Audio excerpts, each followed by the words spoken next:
comes in, we'll just bring him in. All right, guys, a little bit of a different time today. We're truly an international show. It's Saturday, August 1st, 6 a.m. here in Sydney, Australia. I'm joined from New York City, Tommy Rainone, and we're going to be waiting on Paulie Malignaggi, who's going to be tapping in from Sicily. And Tommy, you all good? How you doing today? I'm fine. I'm getting freezing up a little bit in spots. I don't know. Okay. We'll see. Yep, I did the intro. We're gonna see. It's interesting when I do live streams at this time of the day. It kind of, I don't know why, but we're gonna just roll with it and see how we go. right. So what is it? It's 4 p.m. your time in New York. Paulie's here. 4 o'clock. Yo. Look at the map. What's happening? Look at you all tan. Look at you all tan. Looking good. Tan. Holy, I know. Problem is, like I didn't brush my hair after I got out of the water, so it dried up the way it dried up. You know, now it's a bad hair day. It's like you were at the beach or something. Yeah, you would think, right? I gotta admit, Paulie. You know, I'm not. You know, I saw the picture. Nobody shared it. That's a budgie smeller, right? Those are budgies. Yeah. See, Tommy didn't know how to take it. And the idea behind this, I'd like to explain to everybody who was on right now. The idea behind this is, I started coming to Italy from when I was a kid, and I moved away from Italy. I didn't come here till from 1986 to the year 2000. In the year 2000, when I came back to Italy, I was one of the only people with swim trunks at the beach. Everybody had on Speedos. In those years since, you know, there's other Italian culture. Like when people go out, people would dress nice. You know, they weren't copying American culture. They had their own culture. As I go through the years, I see kids here wearing Jordans. I see kids here wearing, Americanized clothes, basketball jerseys, all that kind of stuff. I go to the beach, it's all swim trunks, no Speedos, and so on and so forth. So I'm like, yeah, bro, we're losing this culture here that I wasn't even really a part of, but I gotta, bro, my roots are here. We're gonna keep this culture, so I'm gonna start it doing it one Speedo at a time. We're gonna fight back all of it. We got to take back all of it. Kids got to start walking on. Bro, in 2000, when I started coming here, you didn't wear sneakers in public. You would just wear sneakers to work out. People wore shoes or sandals with their nice clothes to do everything, to go get coffee, to everything. Now you got kids like Americanized, like, I don't want to call it dirtbags because I'm American, but bro, that's our culture. That's not their culture. You know what I mean? We wear sneakers. We'll wear sweatpants. Like, I don't want to see that here. I knew what the culture was here. All of a sudden, it's gone. You know what I mean? Yeah. So one Speedo at a time. That's one Speedo at a time. We're gonna start taking back each piece. So yeah, so Paulie, my girl's whole family's from Sicily. I met her in Sydney. The pops talks about this all the time. It's from a Sicilian perspective. And the funny thing is about Italians is that they look at Americans like, oh, Italian Americans, like, yeah, you're not Italian, you're American. But Italian Americans hold the core of Italian Australians going to be the same thing. The Oriundi, they're called Oriundi, which is Italians that have moved away. The Oriundi generations and past generations, they hold true to the Italian culture more than the Italians. The Italians don't hold true to no Italian culture. They're busy trying to be American, or they're busy trying to use English words among their own vocabulary now, you know? So I'm like, man, screw this. I'm bringing back. I'm gonna make a statement with the Speedo. Paulie, is that picture public so the chat knows what we're talking about or no? It sure is. Yeah, it sure is. You can go to my Instagram. It's freshly posted. Matter of fact, give it a few likes. Make it get some momentum. Make it go viral. Boys, I didn't read the comments yet. I've been especially that now you know the context for it. People, and by the way, I'm going to say something else. All right, I'm going to say something else. People are making comments like, first of all, I wasn't wearing a thong, so the people are making comments. The fact that you would even think that it was a thong, they don't know. They don't know. Pause. They don't know. That's what I should be saying. Pause. You should be saying pause for my Speedo. You should be saying pause for the fact that you even think it was a thong. I mean, what are you even thinking about going that far with it? You know what I mean? So in Australia, for the boys who've never been to Sydney or visited Australia, we have a company called Budgie Smugglers. So it's in the culture to rock them. Didn't they give them to you? They give it to me. Yeah, they give it to me. They give it to me in Australia.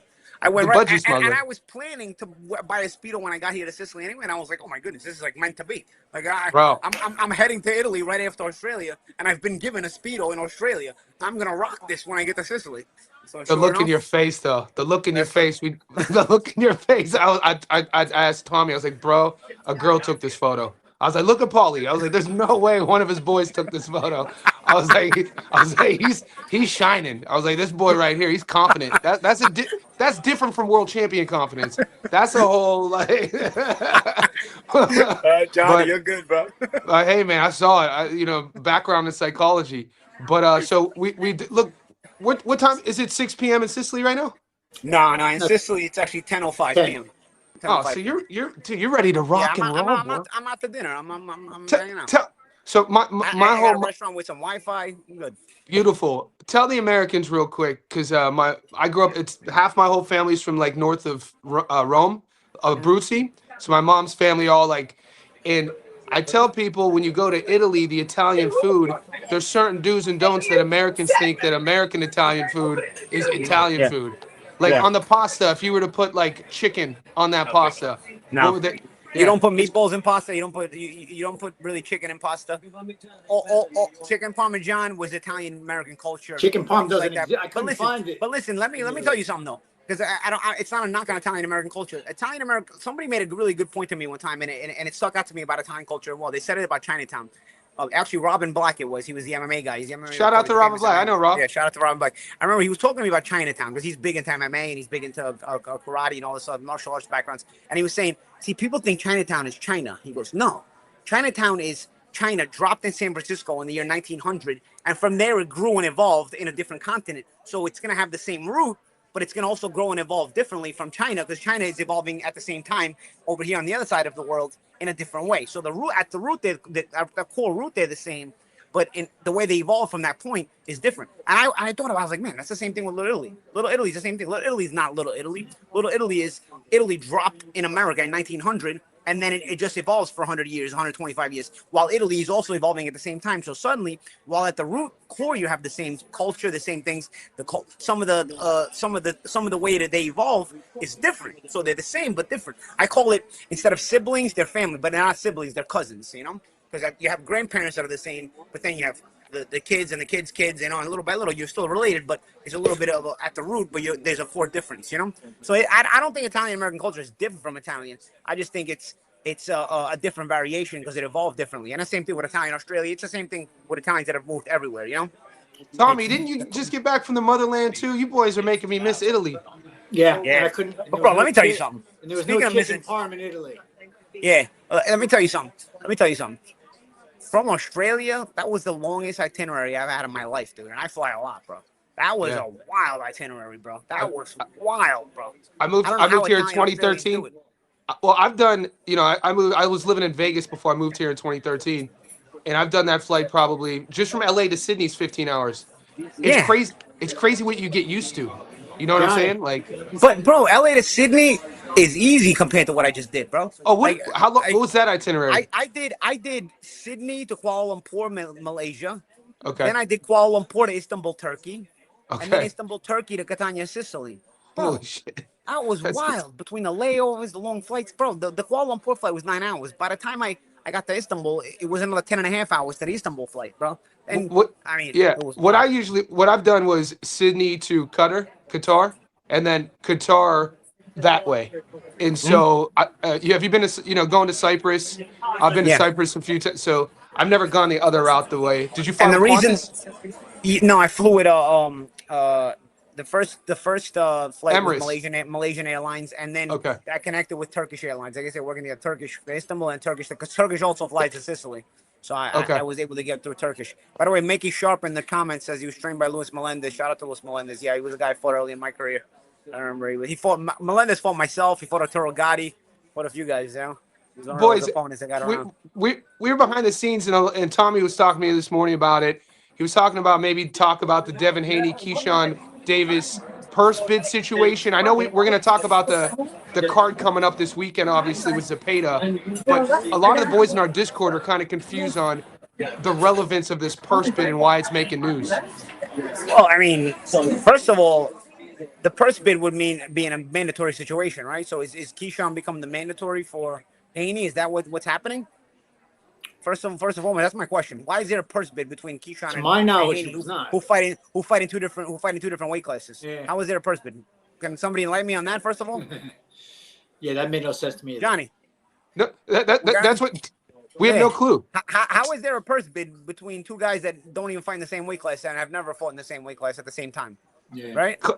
The Philly Usually a boys purse are. bid is for a mandatory situation. The boxing rules change so fast by the It's day crazy. that I don't even know what rule they're gonna make up next. So why is there a purse bid?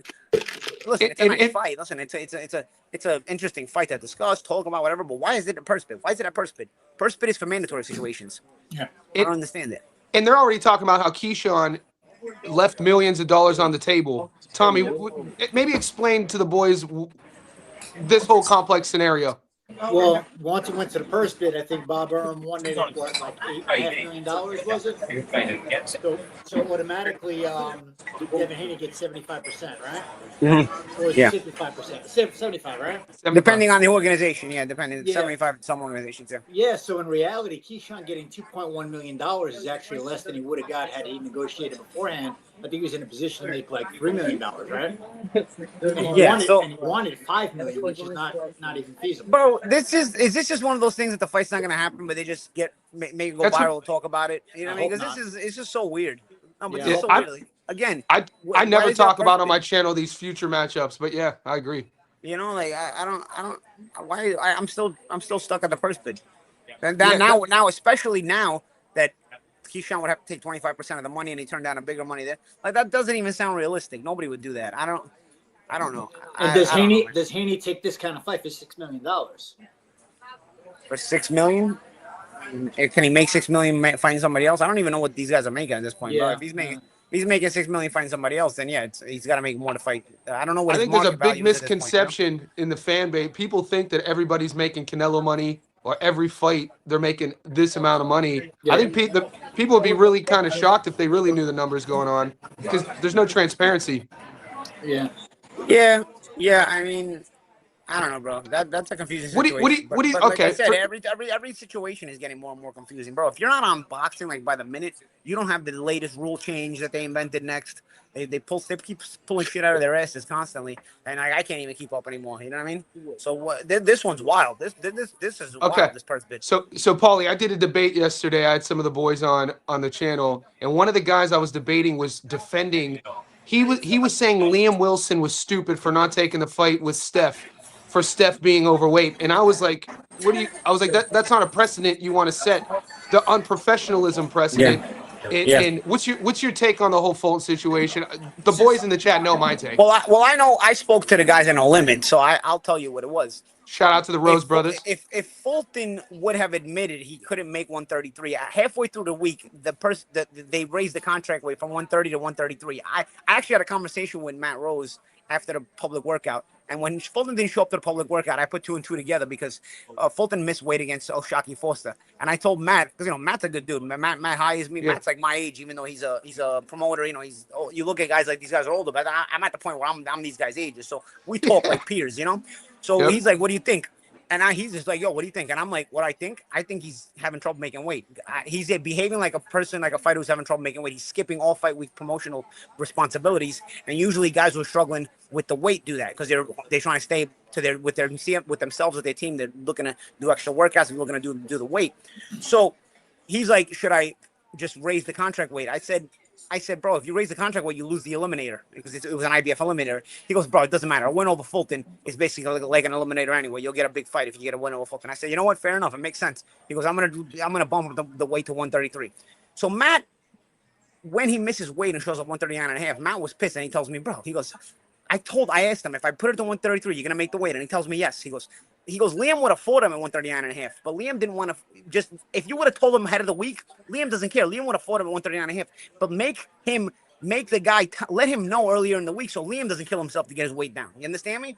So if Fulton would have been honest from the start, Liam would have fought him at 139.5. It's just as Liam wouldn't have shot his weight down. He would have done it the same way. But Fulton himself, when they made the weight to 133, promised Matt, like, yeah, that's fine. I'll make the weight. I'll make 133. Instead of saying, and Matt was like, yo, just let me know. He goes, we'll just bump it up, whatever. And Fulton was like, nah, I'll make 133. So when he didn't make 133, he showed him 139.5. Of course, Wilson's not going to take the fight now because Wilson made 133.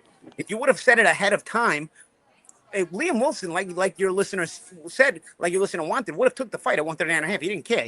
He looks a lot bigger than Fulton anyway. You know what I'm saying? So I don't know. The problem was the way it was handled by Team Fulton. It was handled very irresponsibly and with a neglect for the work people put in and the money people spent. Because bro, you're being flown first class across the entire world, bro, and then you're And being put in a now they you're still being got put to in a pay 5-star Liam. hotel all week. And they got to pay Liam. How is it in Australia? It's the same as in America. They got to pay Liam half his purse because he was on weight. I don't know. They probably listen. No Limit is good to their fighters. They have good relations with all their fighters. So I don't know if Liam was compensated or what was done. I'm sure something was done that maybe would make them happy. I don't know. That's between them, that team together.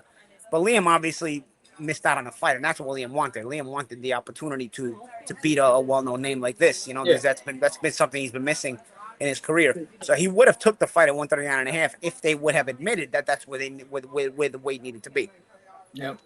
Yeah, during the grand arrivals on Tuesday night, we were streaming it in the Discord, and seeing how big Fulton was standing right next to Paulie and Sean, knowing how much Sean walks around that Porter, I was like, "There's no way Fulton is gonna make weight," and that was Tuesday. So, and then he's missed the public workout the next day. How do you do business with him? Like from a business perspective, moving forward, in my opinion, he's left millions of dollars on the table. It's not the first time. And you know what? Super disrespectful. Now promoters are not going to want to touch him. 2 fights in a row, he didn't make weight. But listen, number two, his money value goes down now, and you know what? He's not a young guy anymore. He's going to want that money that he just lost out on 10 years from now. You know what he was getting paid for this fight? It's a lot of money he just threw away. Yeah, man. So, I agree. Yeah, so, overall, you said it. When they fly these fighters internationally, the Rose Brothers, the No Limit Boys, you guys were staying in like 4 Seasons. Sometimes they stay in at the Hyatts.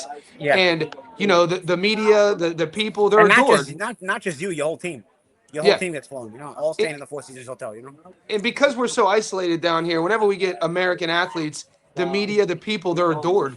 And so, like, it was really a head scratcher watching Fulton just fumble the ball like that.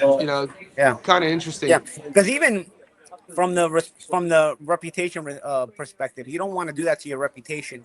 You don't want to create that because you're already on a downslide in your career wise. Because you look terrible against O'Shaquie Foster, plus missed weight there.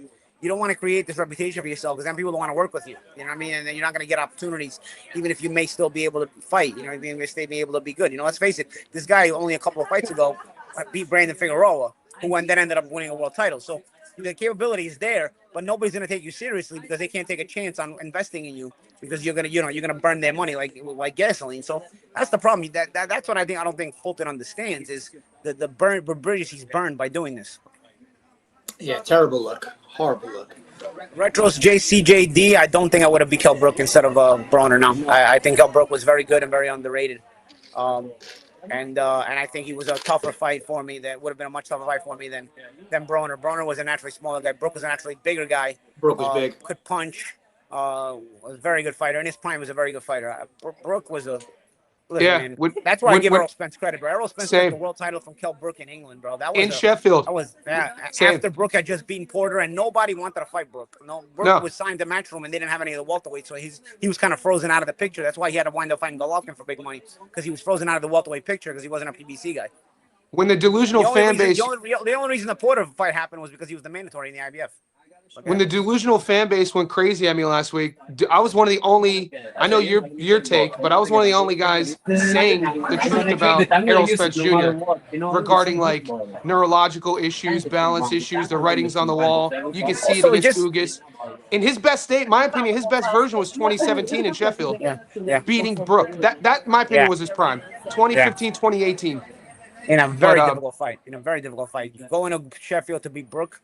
As high as everybody was on Spence, I wasn't convinced he was going to win that fight. That fight was very neck and neck until it got late. Until Brook's lower bone broke. That was a very good version of Errol win for Spence. Yeah. Break your spirit, break your will, break your body down, dude. Come on. Classic boxing, bro. I'm telling you. So I listen. With Spence, he was also a guy who sparred a lot of rounds. Big guys. So all this catches up to you as well. Yeah, and he's 36. 36 is an age where you start fading if if you've lived in a way, or even if you've trained in a way that is reckless. And Spence, as good as he was, part of the reason he was so good was because he trained very recklessly too in that way. And a lot of sparring, a lot of heavy. He had a physical style. So when you do all that sparring and you have a physical style, that means that physicality is there all the time, every week. But yeah, it ultimately, I was saying these things on fight week, and I always get called a hater when I was saying these. I was saying these things. I was like, I couldn't really put my finger on a prediction because I just didn't know what Spence is going to show up after 3 years off, and the variables that were up in the air. And I felt like, now looking back, I felt like Spence started out the promotion mean and like looked like ready. And as the fight week wore on, as we got closer to the fight, he became more friendly. Like when he got there to fight week, he wasn't gonna talk to him. He didn't want to shake hands. He didn't want he said, I'm not even going to talk to him after the fight, because he said some things that are you stay in enemies after that. And as the fight week wore on, he got softer, and it's almost like, now looking back, did he maybe know that he didn't have it anymore? That it maybe, as the fight was getting closer, the reality was setting him, and I may not have it anymore. I don't know. Again, it's easy to look in hindsight at me 2020, but Errol looked to me, as the fight got closer, to be less mean as opposed to more mean, especially the same fight week, from the beginning of the fight week to the end of the fight week, to the last couple of days. It felt like a funeral to me. Like I'm serious. Like he was the mean, like what you're saying. Like as he's doing his media all week, the words he was saying, it felt like a eulogy from my perspective, from Errol Spence, the energy. But what talk about the energy in the arena? I was about 4 rows behind you. Fight night. Listen, Australia does a big deal, bro. Australian fight fans are, it reminds me of when I started going to England a while back, when I started working with Matchroom and Sky, and then the appreciation that I got, and then the emotion behind every fight crowd, and they really enjoy the big fights that they get. It's a treat for them, and they become bigger and bigger fans because of this. I think the Rose Brothers have done a tremendous job. Not just because they hire me, obviously hire me, I'm appreciative, but also you look at their shows, they fill out massive arenas, they fill out big arenas. They've got a few name guys that are big arena fillers. If they're able to pull in more arena fillers, I'm telling you, they'll keep doing the job. These are promoters that actually promote, and that's what I say about America. The problem in America is the promoters don't promote anymore, because they get casino fees, they get TV money, and then they want to break that up among the purse expenses, but they don't want to use any of that money to actually promote. They don't care about that. They just want to pocket any of the extra money. So you're never actually promoting for the future. You're just promoting. You're just booking fights, and that's it. You know what I mean? So while in foreign countries, in England, there's promotion. There's promoting. They fill out arenas. In Australia, there's promotion. They're promoting. They fill out arenas. So it's really impressive that you still have promoters that actually promote, and they bring out fans in droves. So the arena was very full. The arena was very full, Johnny. For a fight that, maybe in America maybe wouldn't have drawn as much curiosity, because you don't know how much these guys have left. It was a fight that drew a lot of attention. What do you think of as prospects? Because I tell all the boys all the time, a couple guys to look out for Australian domestic scene: Amon Rita and Callum Peters. They both fought on that card. What do you think of Callum Peters' style? Stylistically, Peters has a style that maybe he's not going to last a long time, but he's going to be here for a good time, not a long time, and he may be able to be exciting. Even at a high level, may even win a world championship. He's got to tidy up a couple of things defensively. But nonetheless, I find him to be a guy who's very, very difficult to beat. He breaks you mentally, not just physically. And in the process, does take some shots he doesn't have to take. I would be shocked if he doesn't win a world title. But if he doesn't start cleaning up his defense a little bit at high level, he's going to have problems with, like, say, your Mexican style fighters, like, I don't know, like your Diego Pacheco's of the world, where he's at around that weight, who those guys don't mind giving to take and whatnot, and they're improving, because if you saw Pacheco's recent fight, he was using his jab and he was doing well. So he looked great. Buddy McGirt edition looked great. Yeah, exactly, man. That was a solid fight for him, a solid performance, and you got to credit McGirt with that style. I always found McGirt to be not very good with boxers like myself, but he was very good with guys who weren't boxers to add the boxing to their style, like Arturo Gotti. Now Diego Pacheco is another one. You had to typically be a puncher, but he's very good at adding a little bit of boxing dimension. The issue in my career that I ended up having with Buddy was that I was already a natural boxer, so it was more his style was taken away. Yeah. While I didn't have any of the other stuff where maybe I was a banger and I could use some of the boxing. I think if you're that kind of guy, where you're more of a banger in there and you use that, you need that kind of boxing, Buddy actually winds up being a good fit for you, because he has just enough of the right sauce in there. you would say you were well rounded and at your peak when you I met up with was him though. I was an in and out slicks fighter, and you guys know that. When you linked up with But McGirt though, you yeah, like when I linked up with McGirt, I was an in and out slick fighter. But Buddy has a thing where he wants to keep you a little bit low to the ground, low center of gravity. And for me, that's good off the ropes and that's good on the inside. But at middle ring, if you're an in and out fighter, you need your legs to be quick, so you can't be so low all the time. He didn't like anybody pulling. He didn't like all that pull stuff. I was a pull guy. I was a step in, step out, step trap, step out, step in, step out. And so automatically his style was like counterproductive to it. Listen, I wasn't as good as Whitaker and Taylor, but looking back, I think that kind of style itself always confused Buddy, so he wasn't going to be able to train it, because those guys were also in and out fighters, looking back, but that doesn't mean he's a bad trainer. Like people, when I say these things, people are like, "Oh, you're hating." I mean, I'm not. But I think Buddy can be a very good trainer for certain guys, and I think the Pacheco fight is one of the things that proves that. But if you look at it, he's probably better with punchers, and he's better with guys who need who need the addition of some boxing to their style, to their boxing style in general, to their fighting style in general. And I think that's where he thrives and he benefits. And I think the two biggest examples of that were Arturo Gatti and Diego Pacheco. Now is looking very, very good with the addition of him. yeah. I Yeah, felt like that was Pacheco's best performance in probably 3 or 4 fights. Yeah. Phenomenal. But you look at Ryan Martin, right? You look at myself. You look at the guy who died actually. What's his name? Maxim Dadashev. They're all boxers. You suffer under that style. So every trainer has pros and cons. So you got to understand. I think when you're a manager, you got to understand these things too. There was a reason Buddy was trainer of the year at one time. He's that good when he's got the right sauce, the right ingredients in front of him, so he can make a really good dish for boxing, so to speak. But he's but ultimately every trainer is not good for every fighter. Even other trainers, you can say the same thing about a lot of guys, right? Some guys Freddie Roach's trained didn't show a lot of improvements either, right? So it's all about chemistry as well, and sometimes it works, sometimes it doesn't. Roach Jr. is a Zepeda. That's a tough one, guys. Roach Jr. get to it, boys. You have the mic. Get to it. But I'll tell you, me and Tommy were talking about it. It's probably a distance fight, right, Tommy? A distance fight for sure. And I'm looking at it like Roach. Speaking of in and out style, I think that's the style that bothers Zepeda's in and out style. Roach is more of a catch and shoot style, and so because of that, he takes a lot of contact. And Zepeda, if he can find you contact wise, even if he's not landing cleanly, he's gonna be a guy who's gonna keep throwing. And that's the issue I think Roach is going to have with Zepeda, or the problems Roach is going to have with Zepeda. Stylistically, I think it's a good fight, but it's a fight where I could see Zepeda outworking Roach. If Roach can't hurt him, he loses the decision. Because you don't go out. That's the big thing. I mean, listen, we saw Tarver. Tarver dropped Habla español, probably in the second half of the rematch after working back the first 6 rounds. The thing is this, he runs into a lot of shots. His offense and his defense. No, just Does your this guy hurt him? Can Roach hurt him? As far as optics go, I mean, It's not just heavy, like no you said, the expensive. catch and shoot. The judges need to see one guy throwing You like 90 something, no? punches around and one guy on defense a lot. Okay, have a good night, man. So the clean, judge-friendly, Good. fan-friendly punches are Good. probably going to be Good landed night, by man. Roach. Just a matter of can he hurt this guy or not. If he can't hurt Zepeda, I think he's going to get outworked. Devin out of the 12 rounds. He's going to lose a 7-5 type fight. Also, remember, Roach is a slow starter. Zepeda, as soon as that fight starts, he's throwing 80 punches around. He might give away the first 3-4 rounds. He might give away, 4 of the first 6 rounds. Now we'll start to play catch up. Yeah, and it's hard to play catch up on Zepeda, who's so active. Yeah. Boys, what's your take on this? Zepeda, we haven't seen him in a year. He was competitive enough in his last fight, went 12 rounds with Shakur, who I put at the top of modern boxers. World class. I'm a big fan of Shakur.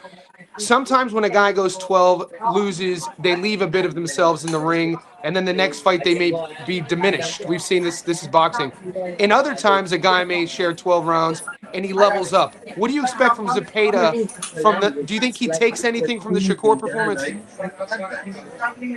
I mean, can it improve him as a fighter? The thing with him is, his offense is defense. A guy like that, I don't look at Zepeda as the most skilled guy in the world. You're not seeing a lot of feints. You're not seeing a lot of angles. You're just seeing a guy that's right in front of you, hitting you, head and body, throwing a lot of punches. He does get touched.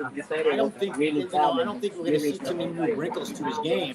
It's just, for me, this particular fight, how effective is Now you Roach got with Folks, encounters? you How got the clean are those shots Yo, going to you land? got the Teresa And Mo, the can Standard he Clip, dent right? Sapita? It I was don't know like if a he can hurt him or semi. not. Yeah, can he Can't hurt him. discourage I him? can't see Can him he getting discourage him Sapita from because throwing those shots? Yeah. Roach's output is something in the ballpark of like 35, 40 punches around.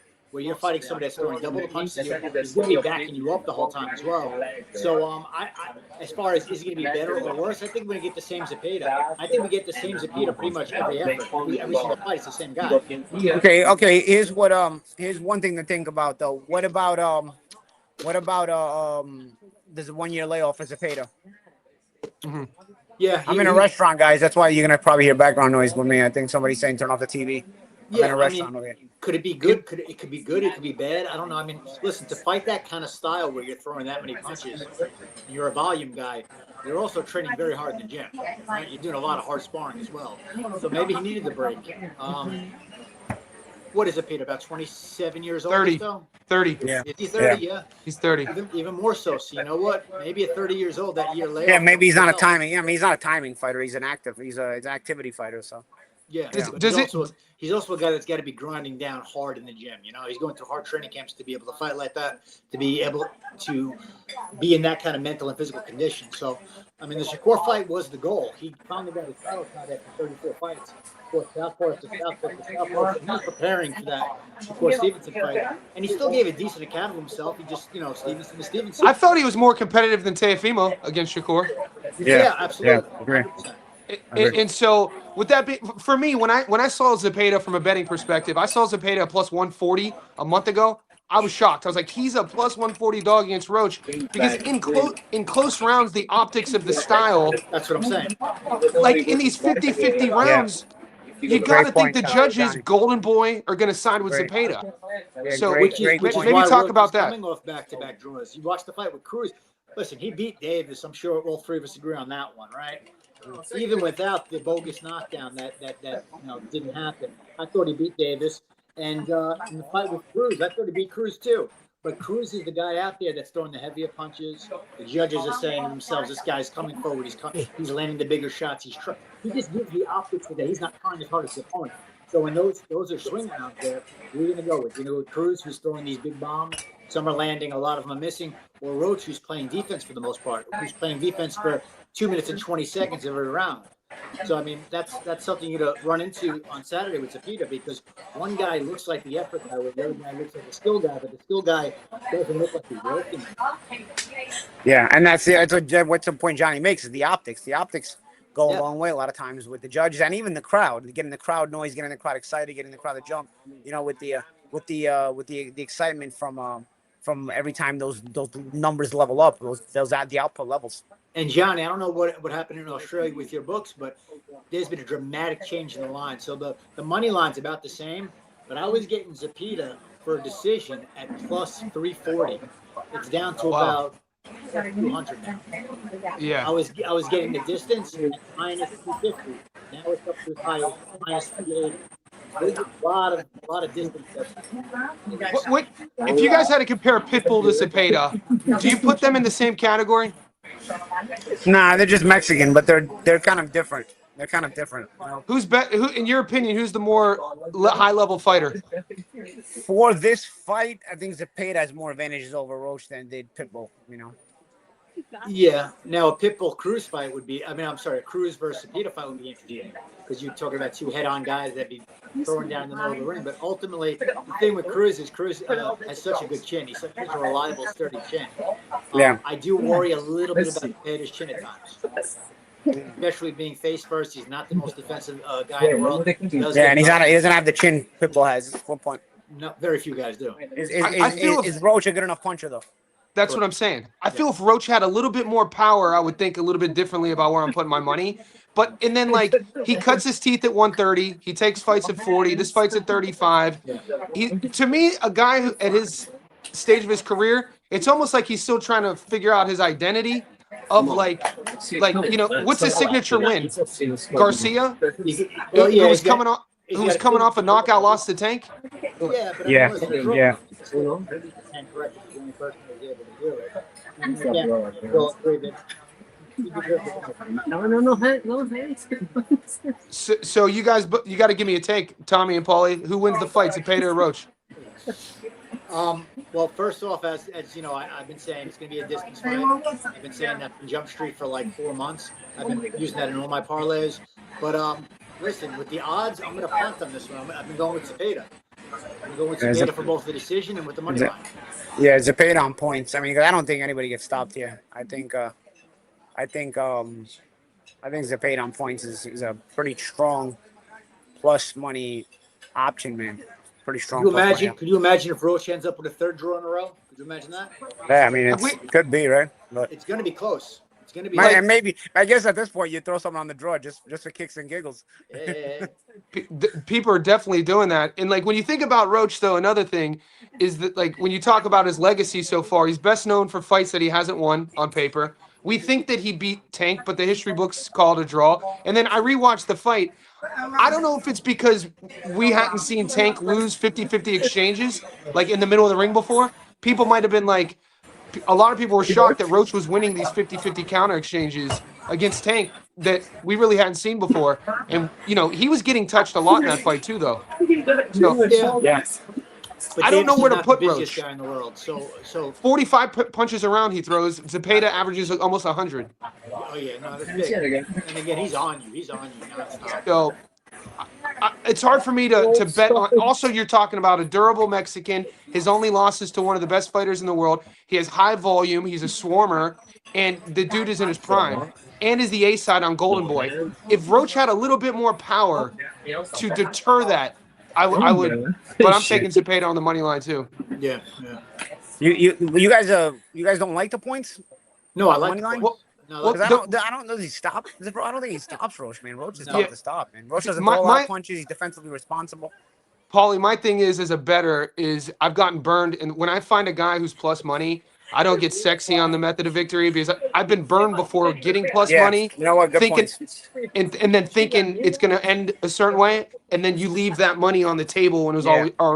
But Johnny, from a betting perspective, have you been doing betting the fight to go the distance as well with other bets or no?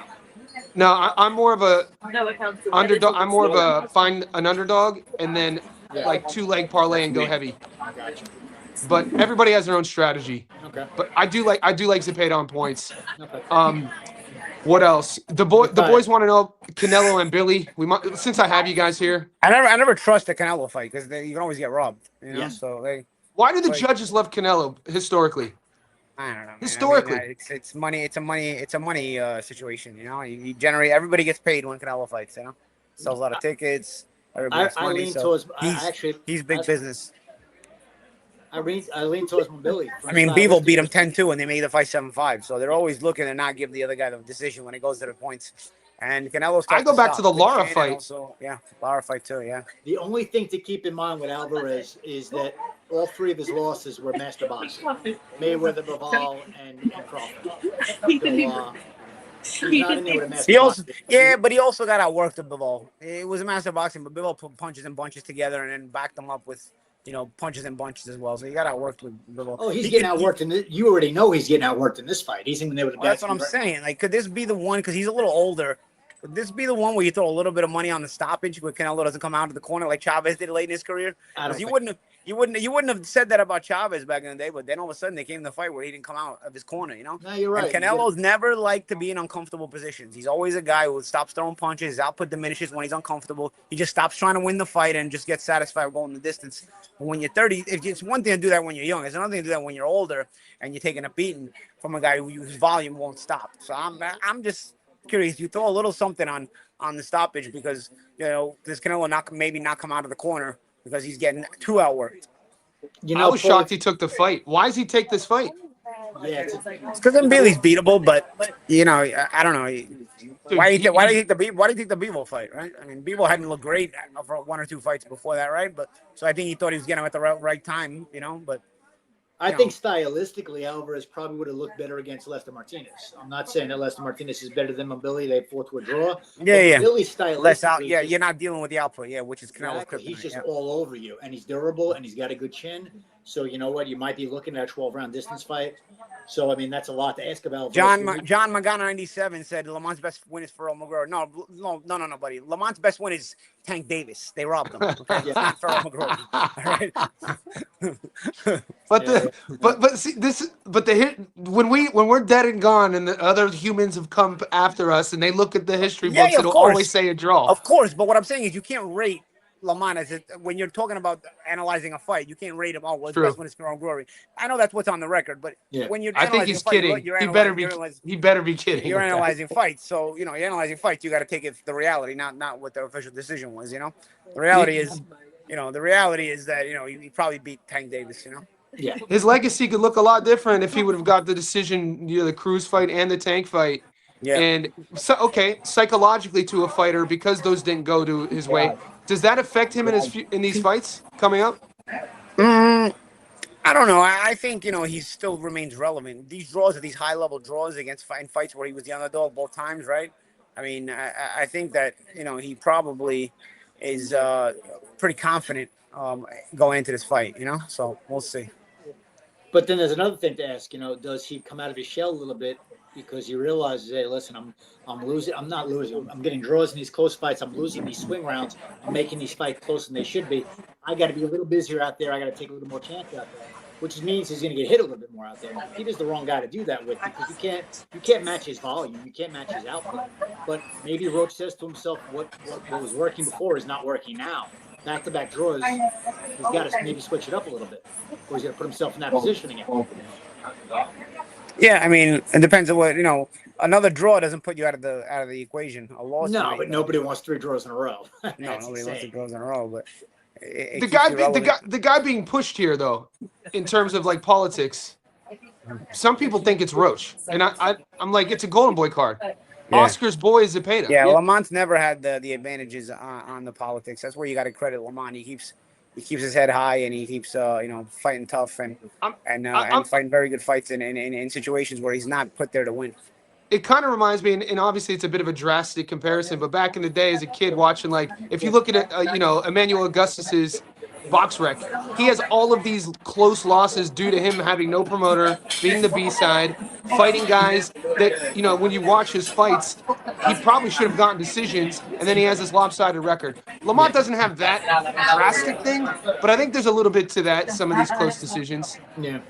Is there something to that or no? Well, listen, Davis is one of the more popular figures in boxing. Obviously, Cruz has a name for himself. Now you're fighting Zepeda, so you're fighting 3 guys in a row where, from a popularity standpoint, you are the B-side, regardless of what the odds reflect. So, yeah, Roach is the favorite to win this fight, but from a popularity standpoint, no, he's not. He's the B-side. Again, more so on a Golden Boy card. A little bit of a rapid fire. We got Teo and Raleigh coming up. What's your take on that? Tricky one again, man. It's not an easy one. So inconsistent. Yeah. And you know what, Paulie? Raleigh's growing on me. He's better than I thought. 2-division world champion. I told you, Rolly's better than people give him credit for. The Pitbull fight was a very a bad style matchup for him because Pitbull just backs you up, and Rolly doesn't fight well backing up. No, but, I mean, you disagreed on that one on the show. I said that Pitbull would get rid of him. I know. But also, I was wrong with Rolly over. But Rolly has intimidating power. He beat Ryan. He dropped him. He has good timing too. Yeah. I don't think people Rolly's awkward, rangy timing. He's big. Yeah.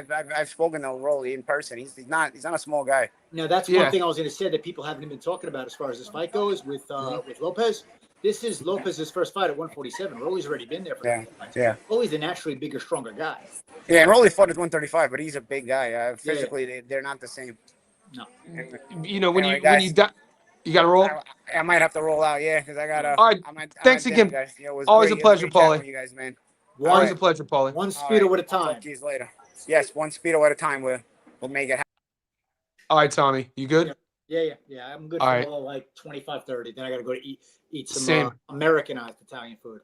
Nice. I got this is my Saturday morning. I've been sparring every Saturday morning at 9 a.m. for like 10 years. Oh, nice. So nothing crazy, just to get rounds in. Once I was done fighting, I mean, that's a lot. Well, you were a pro. It's different. I miss sparring, bro. I miss it.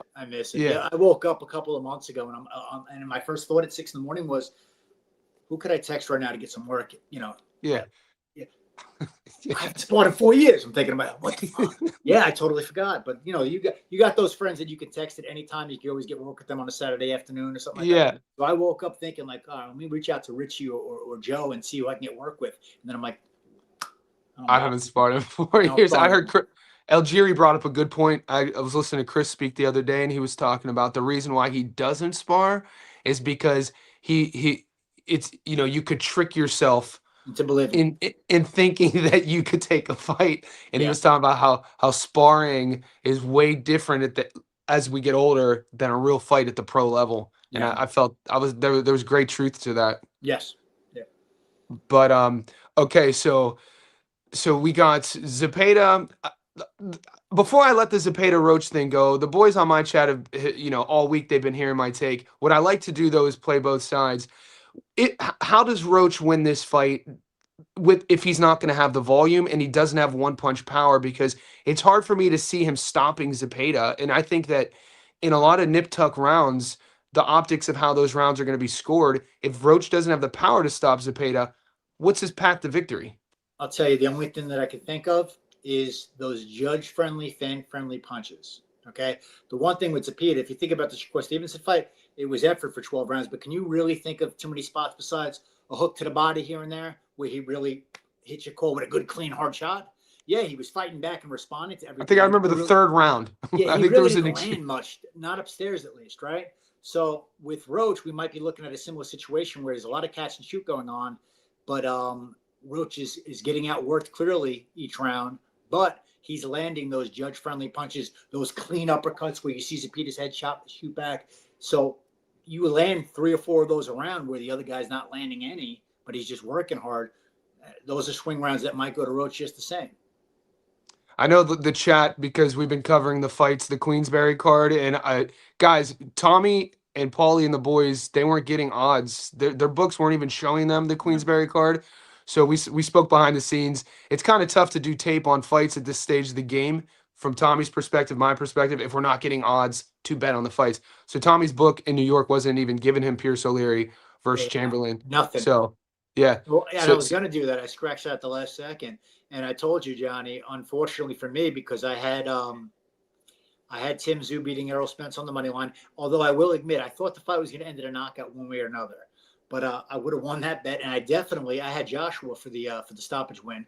I didn't have either one of those fights as options to bet in New York.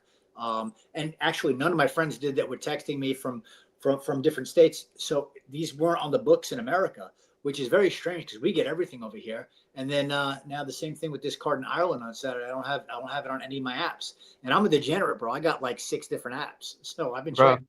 Sometimes that's not a bad thing. We were streaming New Zealand domestic boxing in our Discord last night, dude. So we were watching news. That's a whole different chat. Do you mind circling the wagons one more time for your Zepeda take? John says, Tommy, could you give your Zepeda take again? Couldn't really hear you because of the background noise on Paulie's side. From Jump Street, I've been betting Zepeda. In the beginning, I was just betting the money line. Also, as I mentioned earlier, the line has changed a lot in the last week and a half. So I felt like this is a distance fight all day. I think that at minus 250, I love the odds on that. So I was parlaying it into the plus odds. Since about a week and a half ago, those odds have swung dramatically from a minus 250 for the distance to I've seen it as high as minus 380. Other end of the spectrum. I was getting Zepeda and I locked it in. I was getting him at plus 330 to win a decision. Plus 330. That's a steal. Now he's down to about plus 200, which is still very good odds, of course, but it's not plus 330. 330 just stands right out of you. So that being said, I already have all my bets in for the fight to go the distance, which I think it will. I think there's I think we're looking at a split decision, majority decision type fight, very close on the scorecards, a 115, 113 type in both directions. So now I'm kind of just punching in Zepeda for the money line. I'm getting him at about plus 120 right now.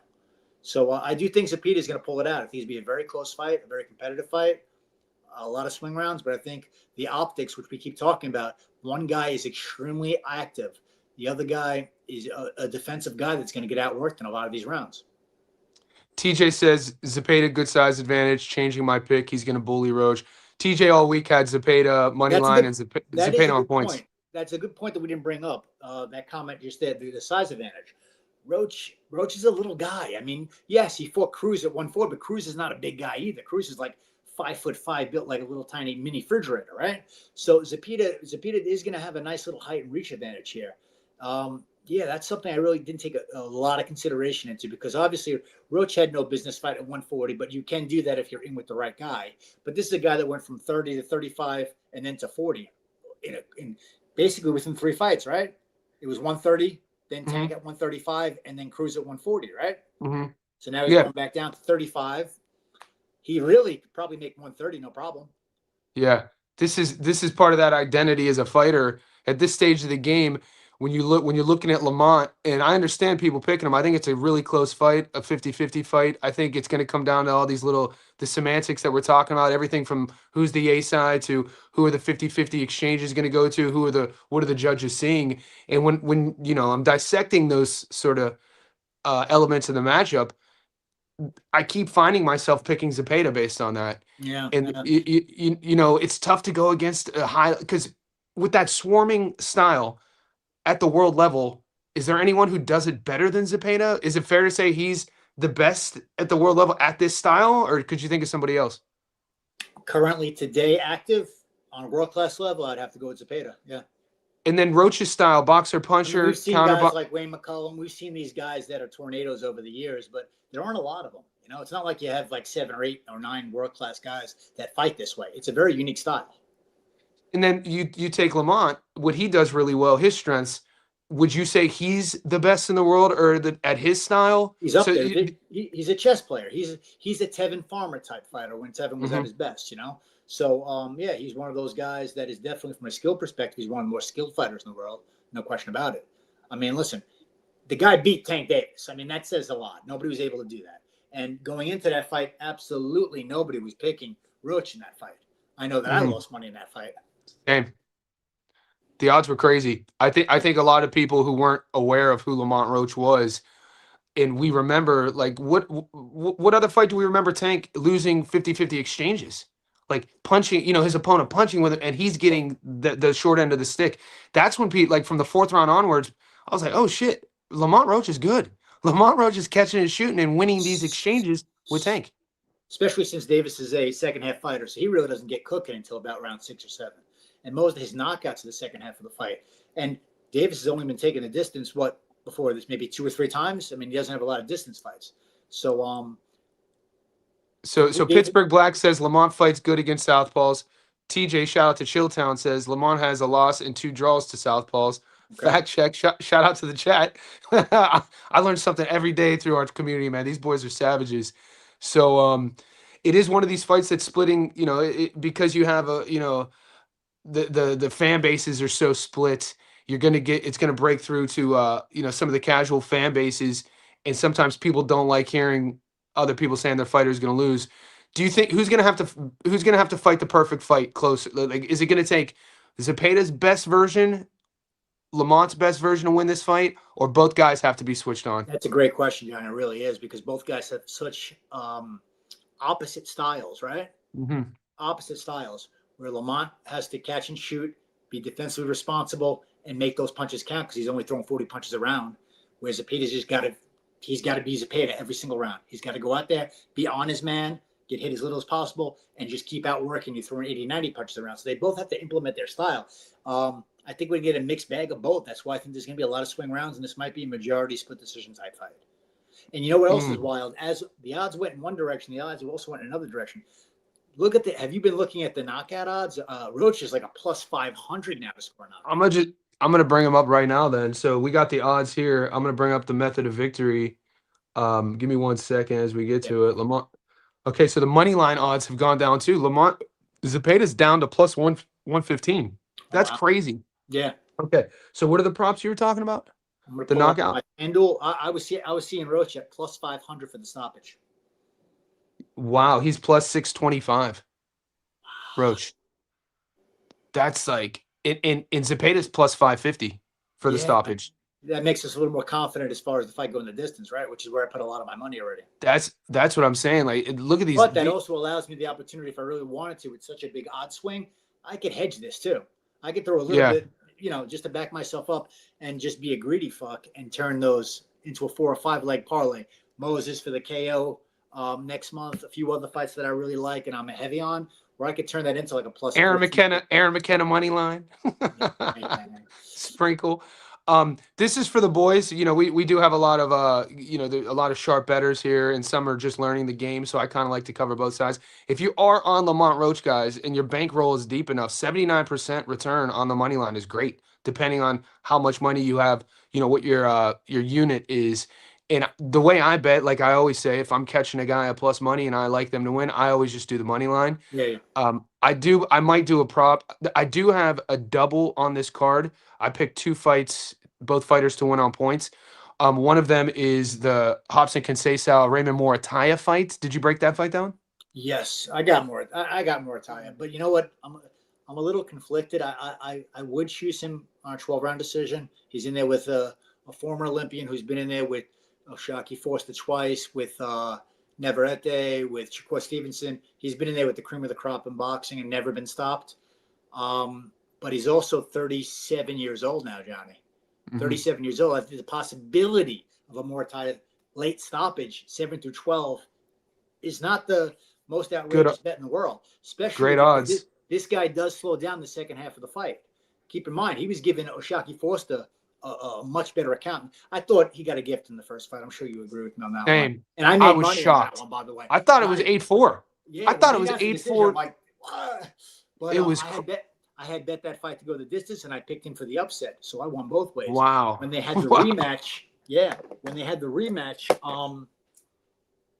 I thought he gave a great account of himself the first 6-7 rounds, but he faded 8 through 12. He faded those last 4 or 5 rounds, and that allowed Forster to pull the fight out. Now, Forster is not nearly as busy as Morataya, and I think, and he's also huge. Keep in mind, this guy's a big 135, Johnny. He looks like a welterweight, you know. So, Conceição. No, Morataya. No, Morataya is a Raymond, big 135. Yeah, people are already talking about him leaving the division after this fight. I don't know how much truth there is to that.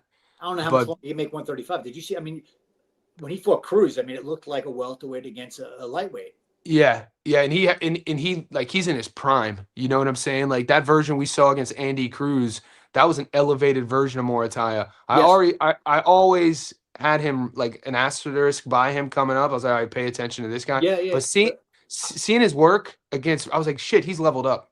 I lean towards the decision. I lean towards the distance. I lean towards the decision, but I don't discount there's a possibility for a stoppage.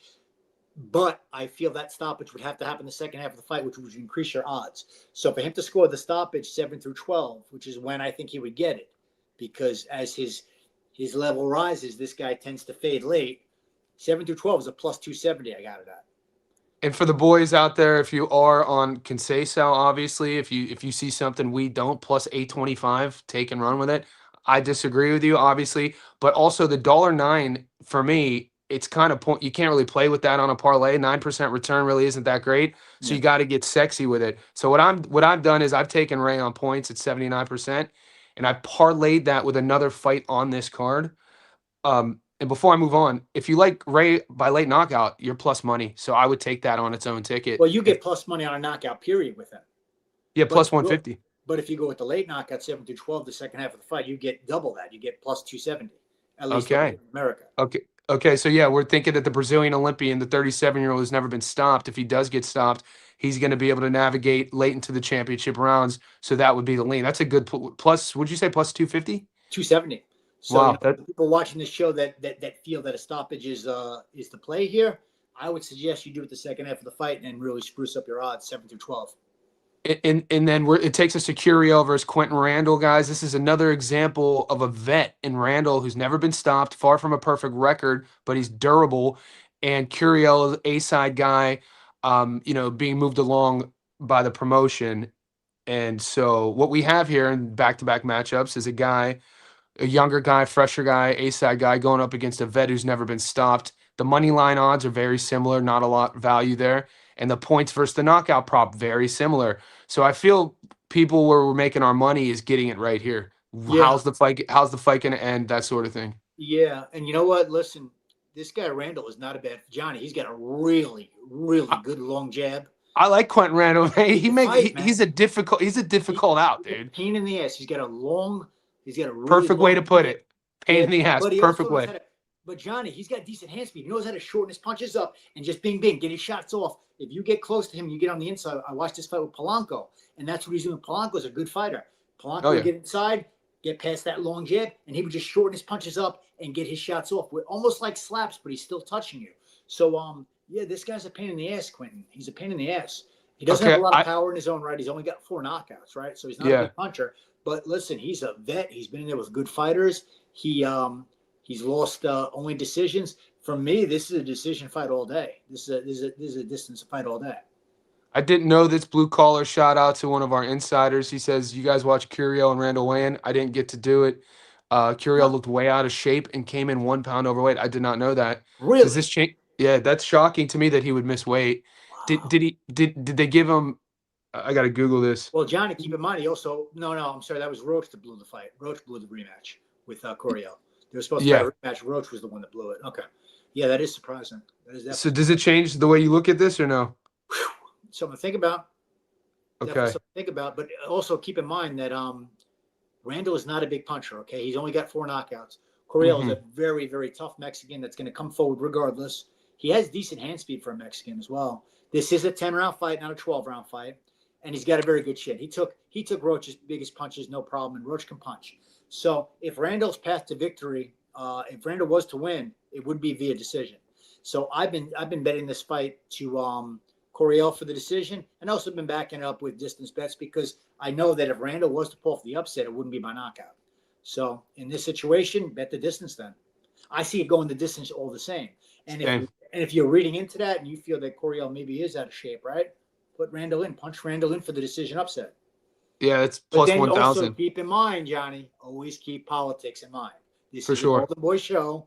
Yep. Coriel is the A side, and what are they going to do with Randall if he wins? I mean, exactly. You know.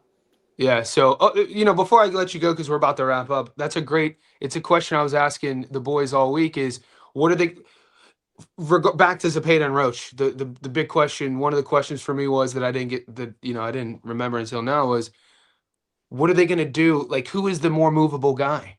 Roach or Zepeda? And I was like, it's Zepeda based off of the fan base, the Mexican fan base. But a lot of the boys in the Discord were like, it's Roach. What's your take on that? No, it's definitely Zepeda. Zepeda's the Golden Boy fighter. Roach was with Pro Box. I don't have Paulie here to ask right now, but I don't know if Gary still has a piece of Roach.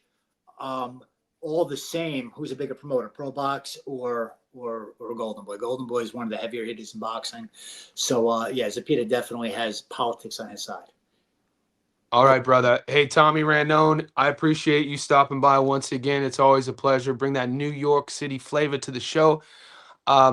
What's the rest of your week, and where are you watching the fights? Do you usually stay within, or do you go outside to watch the fights? You know what? I don't even know what specifically I'm doing for these fights. Over here, I don't know if you have the same option in Australia. We now have it on TNT, so you no longer have to have a DAZN subscription to watch a fight like this because they're showing fights. Yeah. So once a month, DAZN now partnered with TNT. So I have my DAZN subscription. I've had it for like 6-7 years at this point.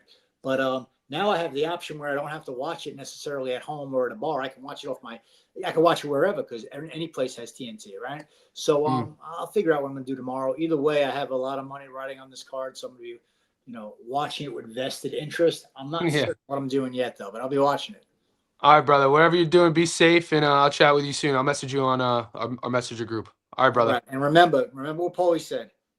One speedo at a time. One speedo at a time. That's hilarious. Thanks, brother. Be good. All right. Catch you later. Yep. All right, boys. Different time for me. I usually don't stream this early. It's Saturday, August 1st. It's 7:03 a.m. I usually actually don't stream on Saturdays because of, my schedule. I try not to get burned out from all the content. And, but, getting Paulie on, getting Tommy on, we're in a messaging group. I felt like it's a good fight to talk about. Hopefully you found value. Paulie was in a restaurant in Sicily, so the audio was a bit off in moments. So, I can't do anything about that.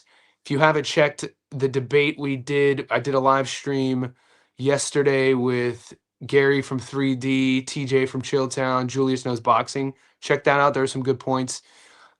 We didn't really get to the Chamberlain Pierce O'Leary debate because behind the scenes, Tommy was like, I couldn't break it down because he wasn't getting options. You guys know where my money's at. I took Pierce O'Leary 2 months ago. So one more thing, guys. Check the members only section on YouTube and the Patreon boys. Check the VIP section. You guys will have, I think, at least 6 tickets. But in June, when we did our June, July, and August quarterly parlay, we got Pierce O'Leary at $1.78. I think he's down to $1.47. So my point is, I've had Pierce O'Leary since then. If you want to see a sell for Chamberlain, I feel Julius did a great job in our live stream yesterday. We did stream for about 90 minutes, so I think you probably have to go to about the hour mark when Julius comes on. And so if you're torn on the O'Leary Chamberlain fight and you think you can be convinced to take Chamberlain, Julius does a great job with giving you a path to victory. I disagree with him, but that's fine, and that's what makes our community, in my opinion, the most well-versed, most well-researched, unbiased boxing community online. And that's something I'll stand on. I'll stay on one more. Any more questions? Zach says Kawamura versus Waterai. We're in the weeds, aren't we? The Kawamura versus You boys are the best, man. I gotta go train. I gotta go box. I'll see you guys soon. Be good.